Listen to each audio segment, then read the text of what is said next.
Creating success out of failure. Creating success out of failure. I'm Jonathan Federa. I'm here to inspire you to hustle and grow your income while doing what you love. Just because you have problems doesn't mean you can't prosper. Just because you have tragedy doesn't mean you can't triumph. Actually, you should be taking advantage of that. There's positivity in my pain. I took scarcity and turned it into strength. I always tell life, there's not much you can do to me where I won't make an obstacle an opportunity. We never lose, we only learn lessons. If you wanna change your perspective. If you don't know how to do that, we'll show you how right now. This is about to go down. You are tuning in to creating success out of failure. Creating success creating success out of failure.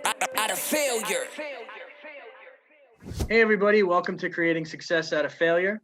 I am here with Jessica Dennehy and Catherine T. And we are going to go over kind of some rules and some do's and don'ts. Like we're all friends. We were all talking prior to this. And I can't believe what I uncovered, right? I thought, like I always see people post about these things, but let's just talk about how you should behave on social media. Before we get into that, the reason why this is so important is I get most of my business from social media, right? I would probably say a good 40, 50, 60% of my business comes from social media. So Jessica, why don't you introduce yourself, and then Catherine, you introduce yourself, and then we're going to talk about what we've kind of uncovered, because I'm a little shocked. Hi guys, I'm Jessica Dennehy. I'm an entrepreneur coach and legal advisor. And I get a lot of my business in the DMs and the private messages on social media also. And I'm excited to talk about this topic because I think etiquette has gone way downhill since the rise of social media marketing. Awesome. Catherine, introduce yourself. Hey guys, I'm Catherine Tagg. I am a branding, content strategy, social media strategy expert. I have a background in online publishing. I've been in the online space for 10 years. I'm also a professional writer and book editor, but my focus and passion is definitely social media. And so this is definitely right up my alley. I'm also a mother and someone who spends the bulk of their time navigating social media. A lot of my business comes from social media. My connections are on social media. So this is definitely a topic that I hold near and dear to my heart. Awesome. So I'll give everyone a little bit of context. Before, we were all joking around about social media, and I don't know how, but OnlyFans came up, right? And then feed pics and all this stuff. And everybody said the same thing. You know, guys, what are you doing? Like, you guys are randomly soliciting for pictures. I mean, why don't both of you tell the story, and I'll just chime in when it's appropriate, because I'm still in a little bit of shock. Well, I think the point was that you can make a ton of money on social media with these fans only page, and you don't really have to show that much, because allegedly guys want feet pics. And that's how we started to talk about this. And Jonathan was really surprised that Catherine and I get a lot of DMs about sending people feet pictures. I mean, I love yoga. I'm an avid yogi, and I post a lot of pictures that are totally appropriate, but I don't have socks on. And the thing I get the most of in the DMs is, can you send me feet pictures? And that is how this whole thing got started. Got it. I don't know why people are so into feet. I personally am not. But it is a little bit gross to get DMs like this. And sadly, those are the least offensive messages that we get. I mean, Catherine, you can speak on that more, I'm sure. Yeah. So moving from the feet picture conversation into what ended up prompting us to do this podcast is, you know, the conversation, and this is something that women converse about all the time. And it's sort of these really inappropriate and unsolicited advances from men is, you know, probably the nicest way to put it, all the way across the spectrum to unsolicited random dick pics. Can I say dick pics? Yeah, no, okay. I curse all the fucking time. I was like, oh, are they going to beat me out? No. And obviously, you know, Jonathan, you were surprised by that. You asked how often does it happen? And maybe the dick pics themselves don't happen every day, but the unsolicited contact from men happens every single day, multiple times a day. And these aren't guys who are like, hey, I love your content, or hey, I'd love to work with you, or hey, I'd like to get to know you a little better. These are guys who are jumping into the DMs and saying things like, damn, you're hot, damn, you're sexy. And this is like the 2021 internet version of catcalling on the street, right? So like when you're walking down the street as a woman, and this is something that all women experience, and guys are like hooting and hollering at you, this is the internet version of that. And like, it's almost worse, because at least when you're in person on the street, they're just hooting and hollering at you. They're not whipping their dick out and waving it in your face. Whereas in your inbox on Instagram, you get a notification that you have a message, and you open it, and here's some internet stranger's penis staring you right in the face, and your kids I've never experienced that. I have to be honest. But you know that in the PMs now, Facebook blurs out pictures that are not from your followers. So, and I never unblur them, because I feel like I don't know what's behind that. But I did not know dicks in that. there. That Okay. feels so invasive. If I opened up a picture on my professional Instagram page and saw that, that's Yeah. invasive. Yeah, No. like so one of the things that, like, I'm married. I have to go ask my wife now if like this happens to her. Like that, I don't think she tells me, because I'd probably track people down. Like that's like, I don't know why anyone thinks this is okay. Now let's lay out a couple things. Has any of these advances ever worked? Not with me. Not on us, but they must work. Otherwise, why would they keep trying, right? Yeah, but let's really unpack this here, right? If you're trying to meet somebody, or you think someone's attractive, there are much better ways to go about this. Maybe get to know them. You don't go right in for the kill, right? I'm a little behind on the dating scene. What? You're old school. But Like, can we virtually hold hands? sure. There you go. High five. No, but like that's kind of like odd. And then think about it. You know, you're using your social media, or you should be, right, to get business, to get to know people, to make connections, right? So why would you ever want something out there that could be potentially damaging, right? Like, and let's think about it from, you know, your point of view. Like you could literally expose them, right? And be like, hey, look what this asshole's doing, okay? And what are your coworkers going to think if that happens? Okay, I mean, I don't know, but are some of these guys married? Like, what happens if you know you expose that, right? Like, what type of shit storm are you going to create? And you didn't really create it. All you did was expose what that person was doing. So, like, guys, can we be a You have little to stop saying about this? What? You keep saying expose, and it's making me giggle, because it's like exactly what they're doing is exposing themselves. No, I did not intend that pun, but I mean, But it really. worked. Well, so this is something that being in the magazine for so many years, that we did a lot of, like, I don't want to say research around it, but we read a lot of research around it. And like I said, it's kind of like the catcalling, and we see this not just in men exposing themselves, but also, now I'm not going to be able to say that. But just in certain behaviors online in general, and that is that there's this sense of anonymity, right? Like they feel like, because they're not face to face with you, that there's like this veil of protection. Now, I will say that there are two different types. There are the types that, Oh God, they're broken down. that you have never had contact with before. Okay. And then there are the types that are men that are in our space, that maybe are in a networking group with us, or that we've worked with in the past, who maybe misunderstands your camaraderie or your friendliness, or maybe they had a little too much to drink on a Friday night, or who knows, and they perhaps become a little too forward in the DMs. Now, those are the ones that I will call out. And I'm like, yo, this was inappropriate and I don't appreciate it. Yeah. And 99.9% of the time, they're like, oh my God, I'm so sorry. Like that just happened very recently, where it was just like, and he didn't send me a dick pic, but it just, I woke up to some messages and I was like, were you drinking last night? Because that's super inappropriate and I don't appreciate it. And he, of course, was so sorry.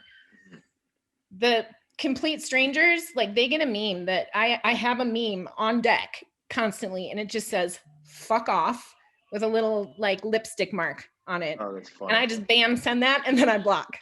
Like, man, yo, I am not the one. I am not the one. I don't even respond. I just ignore everybody. See, but there's that part of me that does kind of want to sometimes be like I want to light these guys on fire. Like, who taught you how to act like this? Yeah. But I just assume if they're acting like that, they don't really care. I don't know. Like, I was raised different. Like, I was raised by a single mom, like, you know, that supported a household. So I get it. And that shit, like, wasn't easy. And, like, if somebody did that to her, especially when I was in my teenage years, I'd probably track them down and fucking end them, you know? Right. Like, that's not cool. You know, and I think people have to realize there's so much potential on social media, and when you're doing things like that, you're just presenting yourself in an awful way where no one's going to want to work with you. And God forbid, and not God forbid, but if that got out, and I think people should probably be taught a lesson, like if that got out, what's that going to do for your reputation? What's that going to do for your brand? How many people are going to want to work with you? You know, how many women business owners or how many women clients are going to drop you right then and there? Because I don't know of anybody that would want to have somebody like that in their circle, you know?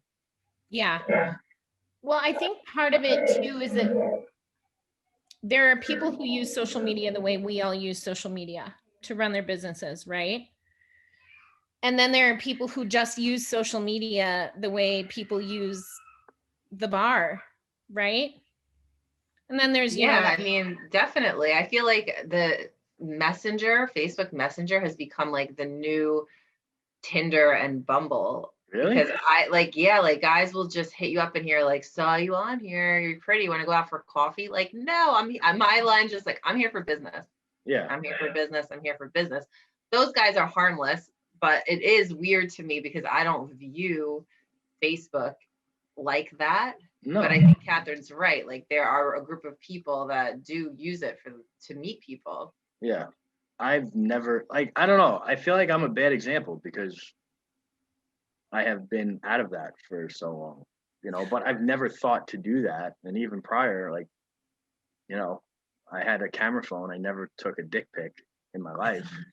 I don't know. Like it just, it never, like, and let's think about this. Like, what angle, right? Like, it's an ugly fucking piece of machinery. Like, how do you even do that? Like, you really are like contorting. Like, I don't know. You know, I know I'm making a joke of it, but really, like, how do you guys can? But you kind of have to make a joke of it. It's. I mean, and there is this level too, and I don't know how you feel about it, Jess, but like for me personally, like it's kind of offensive. Like I'm on here, one, running my business, and two, I'm on here sharing pictures like with my kids and stuff. And you know, it'd be like somebody walking into my living room and whipping his dick out. And it's like, yo, is that really appropriate? You know, and it also, it's disrespectful. Like I take the people in my space seriously, and I respect their social media, and I respect that they are trying to build brands and run businesses. And I feel like maybe that same respect should be returned. But how do you have that conversation with a complete stranger on the internet? How do we have that conversation with other people other than our closed group of friends? You know what I mean? And it's safe to have that conversation with you, Jonathan, because you're not that kind of guy.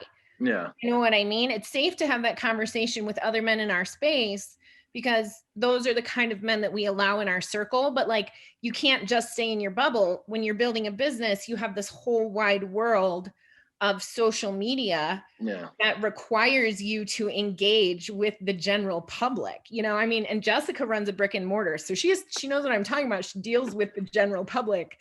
Yeah, it's funny because I was gonna say, like, I've never gotten that kind of picture in a DM or anything like that. But moving back a few steps to, you said people in your space maybe taking your nice demeanor a different way. I think that happens to me a lot at my brick and mortar because I'm a New Yorker, and a lot of girls here just will shut you down as soon as you look at them. They are not friendly. They let you know with their body language that they want nothing to do with you. But at the shop, I love to talk to people. So when I'm at my barbershops, I own barbershops, by the way. I don't think I said that before for the audience. When I'm there, I'm super friendly, but that's just who I am. But on top of that, I'm the owner. So if I'm there, I'm going to be talking to everybody. And there are definitely moments where people misinterpret that because obviously all the customers are men and I'm the only woman in there. So they're bored, they're waiting for their haircut or whatever. And like they're having a nice conversation. And sometimes they misinterpret that, but I've never gotten anything inappropriate or offensive there. And I think my demeanor just doesn't, I don't think allow you to feel comfortable doing that to my face. But in social media, when you don't actually have to be face to face with someone, it's way easier to cross a line. And I think that's part of it. Like they're hiding behind their device and they don't have to like face the music. Yeah, but unless you have a fake account, you're not really hiding, right? Like everything's there. Most of these people's accounts are very null. It's like a random picture of them and then there's nothing much else. It's not like our business accounts and then people send like inappropriate stuff. It's just like I don't know, I guess it's not fake or a bot, but it's not like their real personal one.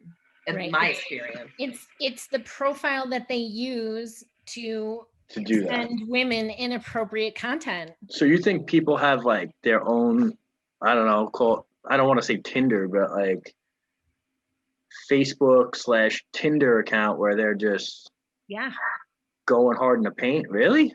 Yeah. That's a lot of work. Oh my God. Also, because you don't know where anyone's located. Half the people could be like super far away from you. So I guess you're just looking for like some kind of FaceTime situation. I don't know. No, I feel like with the amount of time and work and effort that they're putting into that. Well, we have real jobs and businesses. Who knows what these people have? I don't know. I feel like that's so counterproductive. You know. But again, it's like you said, like we use social media for business. So when we go into social media and we create content or we engage with people, like the end goal is to create connections and yes, to build friendships, but ultimately like the main goal is to grow our businesses. But there are so many people out there who do not look at social media that way. Yeah. You know what I mean? And so it's a mindset thing, but no, there are absolutely people who I know women who have multiple fake accounts to go and follow their ex-boyfriend or stalk their ex-husband's new wife, or like there is something about social media that for some people makes it really unhealthy. Like they do things that if social media was not accessible to them would never cross their minds. But because it's on this device that they can turn off and set down and walk away from, it's like there's a disconnect. It's sort of like you see with kids and cyberbullying. Yeah. It's like they don't understand that there is an actual human being on the other side of the screen. I think that's so true. And honestly, even just for business, it was hard for me to transition because I have a brick and mortar, but then I transitioned to the coaching world and I've joined these networking groups and I have to be present on social media. So I used to just have an Instagram. Now I publicize my Facebook and started using that for business. And it's taken a lot for me to be very active on these accounts because I don't enjoy social media. I don't enjoy the scrolling. I don't enjoy the chaos and the noise, I like to call it, of just nonsense. I'm on there for work. So I have a really, and I'm sure you guys do too, you're very purposeful with your social media, but all the people out there who don't run businesses, they're just on there for whatever purpose And normally it just is dramatic, you know, looking at what people are doing, comparing yourself to them, looking to see what the people from your past are up to. Are you successful? Are they successful? Who won? What's your ex up to? Stuff like that. It's so unhealthy. And from a mindset perspective, like when I'm coaching people, I'm like, you need to be purposeful, get in, get out, Yeah. you know, interact with the people you're trying to approach for business, and then just exit and pull the parachute, because otherwise you get caught up in the noise. Yeah. I love that you work with your mindset clients on that, because that's actually something when I'm doing coaching around content and social media strategy, that's one of the things that I teach, is that you block your time, obviously, because we all block time to get tasks done. Social media is a task. You know what I mean? Like you don't, and, you know, for some people it's really a struggle, but you know, like, so I'll get really specific with them. And it's like, you have 15 minutes on Instagram, you have 15 minutes on Facebook, you have 15 minutes on LinkedIn. You go in, you engage, you check your notifications first, you check your inbox, you post, and then let's say you have 5 minutes left, you go in and you engage with other people's content, and then you're done. Yeah. You know what I mean? And people are like, you tell people not to spend all day on social media, but you're a social media strategist. Yes, but part of the strategy is using it with intention. And if you're on there and you're just scrolling and scrolling and scrolling, you could have 37 amazing conversations, but did you get any work done? Did one of those single conversations bring a contract in the door? Did it bring any money in the door? If the answer is no, then you're doing it wrong. Yeah. Yes, ma'am. Yeah. I think that's pretty spot on. I mean, I get so caught up in doing what I've been doing that a lot of times I don't have the time to hop on there and make half the posts, right? So that's Right. that's always a challenge for me. You know, like Right. today I shot 45 minutes of content with a green screen. The last thing I want to do is open that phone to Facebook or to Instagram. And I'm not at the Arate event right now. So while my brothers are over there, you know, I'm like, oh man, I really should have went. But, you know, I have limited time with the move coming up and everything I'm doing. It's, you know, I feel like I'm stretched too thin. So Right. it's just interesting. And I feel like there are some people that are on there all day. All day. I mean, I see people, we all see these people, right? You're at your kid's baseball game and you're scrolling through Instagram, like, hello, there's real life happening, guys. This is not real life, you know? Yeah. And I try to tell my clients that, because I think a lot of us, and we've all had these moments, we get sucked into the comparing ourselves. Like, Instagram is not real life, guys. No. Facebook is not real life. You have no effing clue what's really happening in these people's lives. And just think about one moment where you snapped a picture because you needed content, and you then, like, I remember last summer I was in Montauk with my kids, and I snapped a picture. I'm like, look how cute I am, right? Here I am on the beach, blah, blah, blah. No, my kids are screaming like 3 feet away from me. Like, that's reality, okay? Like, you need to understand that you're on here to brand, and branding is important, but it's also important to keep your head in the game and out of the clouds and on the ground. Yeah, no, absolutely. It's funny you say that, because I actually just shared something to my stories yesterday. Have you heard about the TikTok leggings? They're like those, okay, so it's this fad, and they're these special leggings, and it's supposed to make your butt look amazing. I have them. I can confirm my butt does, in fact, look amazing. 10 out of 10. Your amazing looking leggings on Instagram yesterday. Yeah. That's awesome. Yep. Yeah, so these leggings literally took the internet by storm, right? Okay. They were all over Instagram, all over TikTok. So somebody leaked a video of one of the ads that they made for these leggings, and they literally show the prop girl putting butt pads in the butt. Got it. Everybody is up in arms over it, and I'm like, you guys, are you surprised? Because I'm not surprised. No. That's the sad thing, is like, people think everything is real now. Yeah, I could tell you with the financing end of it, right? There are certain industries that, you know, I have referral partners in, and some of them are really good guys. They do a great job. Others I've had to cut off, right? Like the e-com space, for one. There is so much fraud in the e-com space with these done-for-you stores, right? And we finance them, right? We get them up and going. We also do like a line of credit based on their sales. The best way to put it, like a daily funding program based on their sales. That's exclusive to Integrate.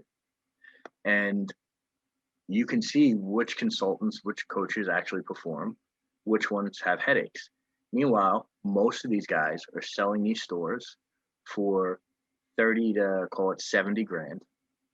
Okay, cash up front, and then they get a percentage of the profits, right? I've had to cut off two that I wouldn't finance any more of their clients. They actually went to a company called Ease because they didn't care, right? Because I found out so many of their guys, their stores weren't getting done, or they weren't getting done the right way, and here they are, like taking out $50,000 loan from us to pay that. Now they're stuck paying that over 5 years while the store does nothing, right? And then you see the guys that are running the content for it or the ads, they're all in Ferraris or all in Lamborghinis. And either, well, they might not be rented, right? They might be rented, but it's a complete fucking fake. Yeah, you know, it's all bullshit, you know, and I try to eliminate all of that. So it is tough because you see people on Instagram, you see people like I told one of my friends is in Miami right now. I'm like, half the shit that you see there is not real. Trust me, I know. You know, so it's tough because then you kind of analyze, hey, why don't I have that, or why not? Why aren't I doing that? And then when it comes down to it, like some of those guys could be on their last dime. Some of them might not be. Some of them might be running a scam and going to jail in, 12 to 18 months. You have no idea. So you never know what you're comparing yourself to when you're looking at people's posts on Facebook, on Instagram. I think Instagram has them, is more prevalent, but I could be wrong, So it's really who you surround yourself with and trying to vet like who's real, who's not real, who's completely full of shit. And it can be frustrating. It could be a full-time job. And if you're not focusing on you and you alone, eventually you're going to slip, you're going to fall, you're going to fuck yourself up. The only thing anyone should be ever focused on, is themselves. Like I've been guilty of it. I had people do some really dirty shit to me, right? Leave my program, leave my group, steal a lot of content, tried to steal clients, tried to steal data. If I focus on what they're doing, I'm not winning, right? It's going to prevent me from taking care of everything I need to do. At the end of the day, you got to just stay in your lane and stay focused on you. Absolutely. Yeah. And block your time because social media matters, Jonathan. I know. I've been making my post a day. I'm trying. I'm doing this too, right? Actually, I just started believe it or not, got my YouTube channel up. Looks good. Nice. There's probably 8 videos, so you guys got to follow me, Integrated Business Financing. And then, believe it or not, TikTok's actually growing slightly. So that's working because I make the videos once, and then they get cut up, put on TikTok. I don't do any of it. It's a fucking beautiful thing, and that's been working. Now it is not easy. I just want to go out and say this. It is not easy to spend large chunks of your day having educational videos where you're shooting them on a green screen. You know what? I could probably show you guys. You guys want to see the office? It's the green screen, the light, all that stuff.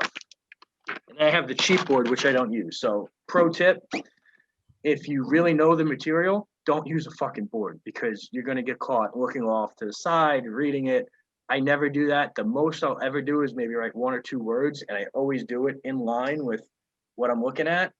And then you just, spit off whatever you can, and always have a pro editor because you will say some stupid shit, and you don't want to restart a 10-minute video after shooting 5, 6, 7 minutes of it. Absolutely. Absolutely. But I'm excited about that. They're actually coming out good. If someone can make me look good, they're doing a good job. You make yourself look good. I You don't know know what about you're talking about. You know what you're talking about. No, but and I I love how this conversation started with feet pics and only we've turned this into an actual like coaching podcast, which is testament to what we do, right? Yeah. Well, you can only talk about inappropriate pictures so long, you know. I just lost interest because that's what happens when you're scrolling through the nonsense, right? You just like right? it out. Yeah. We're like back to business. That's Getting back to the important stuff.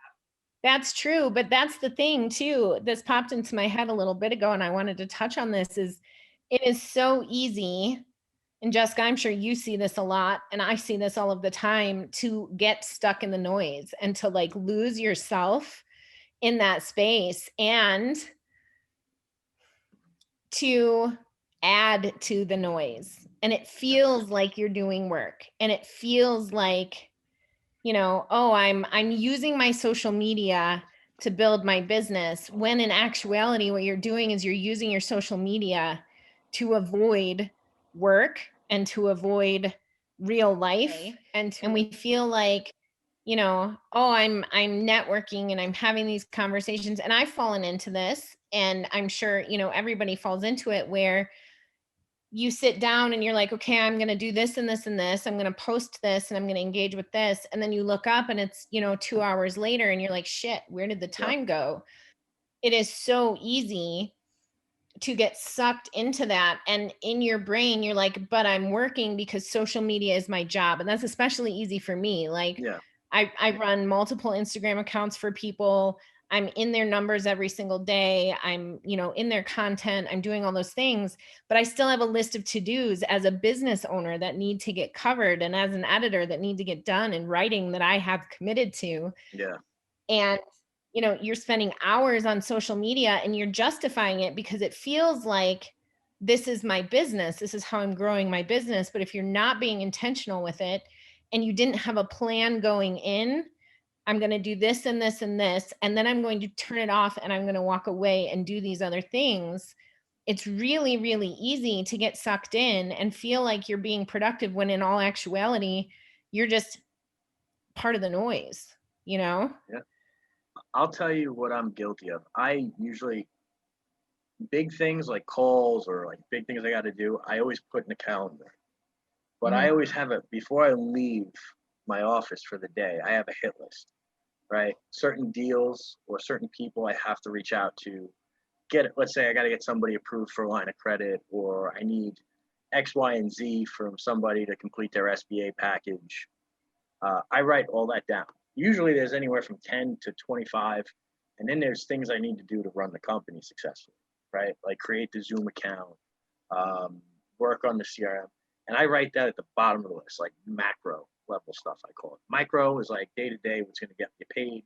And then macro, the stuff that you have to do to propel your team and the company forward. I do that every single day. Sometimes I even put it in every note, especially in larger ones. And I'll tell you, like, just be very vulnerable with this. I get very down on myself because if I intend to do something that day, I could get sidetracked. And it's usually I have giant lists. So I get done in a day what most people get done in a week. Okay. Yeah. But if I don't finish something that I thought was really important, holy shit, like kind of throws me through a loop. I get home, I'm pissed, like, because at a certain point you experience fatigue and burnout where you know you literally cannot focus or cannot do what you need to do to finish that last task. Does that happen to you guys? How do you guys handle that? It happens to me, yeah. Because I'm an overachiever like you. Yeah. Like today, I'll tell you, one of the most dependable people I have on my team. Amazing human being. We had a call at 4 right before this to go through. He was going to show me how to essentially put somebody from phone sites into the CRM and then send them to a DocuSign. It's one form. We were going to hop on a call right before this, and he was running late. You know, he's usually really busy. He handles all of the term loans for my company. So it happens. I get it. Like, we all run late sometimes. not having that done and having to push that till tomorrow is something that is going to eat at me. Because once we're done with this podcast, honestly, I'm done. I'm spent for the day. I still got to do my 75 hard outdoor workout, labor through that, and read. And I'll tell you, the reading, Jessica, like we talked about prior to coming on the show, that kind of settles me down at the end of the day. If I didn't have like really good books to read, and they're all self-development, or like right now I'm reading 0 to 1 Peter Thiel. It's actually pretty good. If I didn't have that, I would go fucking crazy, you know. So how do you guys handle that, you know, and what do you do to counteract that? Because that's life. That is life. So I used to just power through it. And if it meant I didn't sleep, then I didn't sleep. But I became a solo mom 15 months ago. And now I don't have like a secondary parent to sort of lean on. Mm-hmm. So I have to sleep. So like I have a cutoff time. Like except when we're rolling into the actual finished publishing of a book, then if I have to pull an all-nighter, I pull an all-nighter. But I have a cutoff time and it's 1 a.m. And that sounds crazy to people because I have to get up at 5:30 to get my girls up and ready for school. But I know I can run on a certain amount of sleep for a certain period of days. And then I need to give myself a solid 7 or 8 hours. So I know I can run on, 3.5 to 4 hours of sleep for 4 days in a row, and then I'm done. And then I have to sleep. And it doesn't always mean that I'm performing at my best, but for me, I'm at least getting things done. But I also do what you do. I have to prioritize the list. For me, it also means that I have a limited number of clients that I will take on at any one time. So I do have a team that I work with. I have a formatter and a proofreader and people that are freelancers. They're not my actual employees, but I can bring in graphic designers. I can bring in someone to help, like a VA here and there. But I'm, basically a one-woman show when it comes to the editing, the strategy, and the content creation, because that's my area of expertise. So I know that I have a ceiling on the number of clients that I can take in for any one time. And that just means that I have to be really, really conscious of my schedule, but also my bandwidth emotionally. I also have to be really aware of my kids' schedules, because there are times where obviously we all know kids are busier towards the end of the school year because they've got a lot of stuff going on and they've got end of school parties and things like that. So I know that I can't necessarily bring on my max number of clients or my max number of books if I have this and this and this going on. So it's really just being, for me, it's being hyper aware, not just of what I have going on that day, but what I have coming up a week, 2 weeks, a month from then. But it's also, and this is going to sound, kind of silly, but it's also just recognizing and giving yourself grace. Like you said it yourself, you get done in a day what most people get done in a week. And yes, we all have this, we're all high achievers and we have these really high expectations of ourselves, but also recognizing that we're human and we do need to sleep and we do need to eat and we do need to work out and we do need to spend time with our kids and our spouses. That's something Jessica and I do for each other a lot, is remind each other, give yourself some grace. Like you're doing a really good job, but you've got a lot going on right now. And it's okay for you to take a day and reset. You know what I mean? Or it's okay for you to look at your list and go, okay, I got the top 15 priorities done today. Yeah. And these still important but lower priority things can get pushed to tomorrow. It's when that tomorrow continues and continues and continues, that's when it becomes problematic. I think it really depends. Like you really have to trust yourself. And I think someone like the three of us are similar in this way, that we know we're going to get stuff done. We're driven and we're dedicated to that purpose.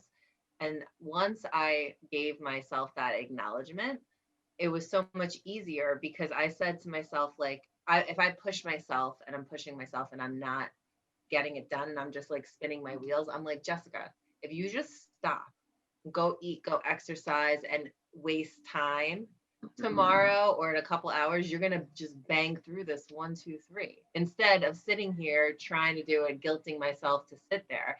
once I finally acknowledge that about myself and trust myself, like I know once I do this, I'll just get going and I'll like speed through it all at my apex, like total, like highest level of work mode. And now I trust myself. So I just follow my instinct. Like if I'm like, I'm done, I'm done. Yeah. Well, I got 45 things done instead of 50. Oh, well, tomorrow I'll make up for it because I'll get the rest I need. I'll reset. I'll bang it out.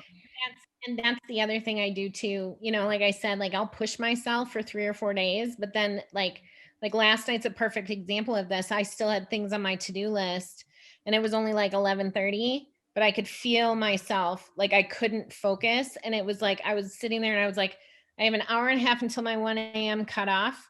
I could drink a cup of coffee and push through, but is that really going to be effective? And it was like, no, you know what? Close your computer, go to bed. And I did. I went to bed at 11:30 last night and I got up at 5:30 this morning, and that extra hour and a half of sleep, like I was revived. Yeah. You know what I mean? And so I got up really early and I got the things done that needed to get done and had a much better day than I would have if I had like dosed myself with just enough caffeine to get through that last hour and a half. And so it's learning your patterns and it's recognizing what works for you. And this is another thing that I talk about with a lot of my clients around their branding is like what works for someone else may not work for you. Like Jess gets up at 4 o'clock in the morning. Some days I can do that. Most of the time I need to sleep past 5 a.m. Like I just do. That's how my body works. It's that not comparing. You know what I mean?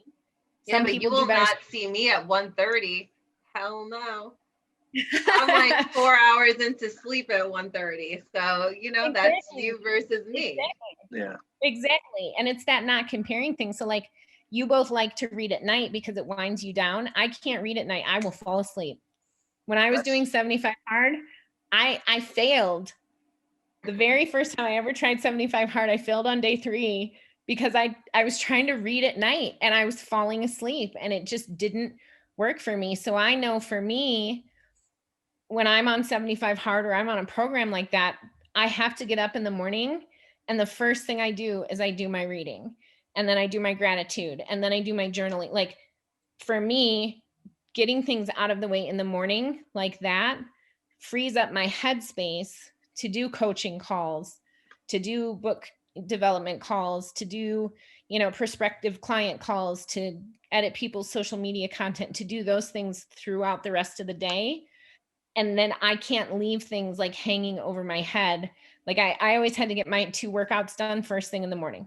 Yep. Like I couldn't do them later in the day or they just wouldn't get done.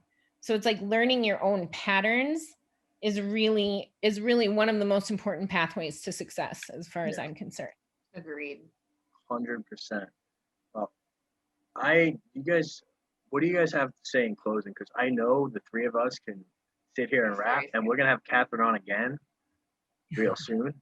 And I want to be respectful of everyone's time. So that's a great way to close. Be respectful, people, on your social media. Be respectful, and then respect yourself when you need a break, when you are not like feeling it. Respect yourself, respect your time, get back to it the next day when you feel recharged. Cool. I love it. Catherine, where can people find you? They can find me at cat_tag, TAGUE on Instagram, or they can find me at influencedigitalmedia.com. Love it. I love it. Well, thank you so much. And guys, tune in, you know, please share this if it helped you, right? In any way, you know, leave us a 5-star review. That's really important. That's how people are going to find us. And I appreciate both of you for coming on and doing this. We'll see you on the next one. Creating success out of failure. Creating success out of failure. Thanks for tuning in to Creating Success Out of Failure. Please share this with someone that needs to hear it, post it on social media, and leave us a 5-star review. I'll catch you on the next one. Creating success out of failure.